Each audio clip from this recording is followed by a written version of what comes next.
A është haram kur njeriu vdes në banjë?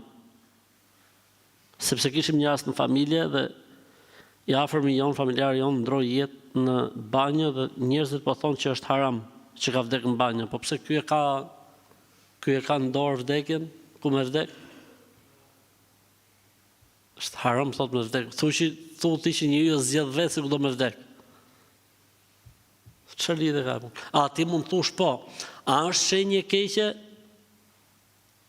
A është tregues i keq? Nëse dikush ndron jetë në banjë, kështu mund të ishte pyetje e saktë, jo është haram. Çfarë lidhje ka harami këtu me hallallin?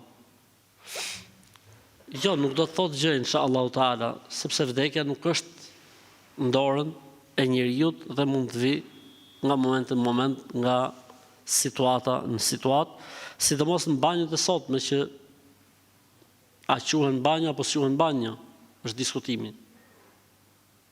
A quhen banjë, pra me kuptimin e hales, siç kanë qenë më përpara qenefet.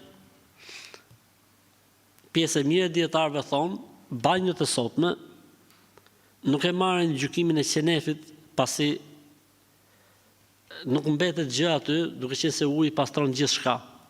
Ndërsa në kohët e mëhershme ka qenë situatë tjetër. Kështu që nuk është problem kjo punë, as nuk futet tek shenjat, mendojmë jo të mira. Unë për shembull nuk e kam lexuar askund shenjat e vdekjes mirë apo shenjat e vdekjes keqe, këtë gjë.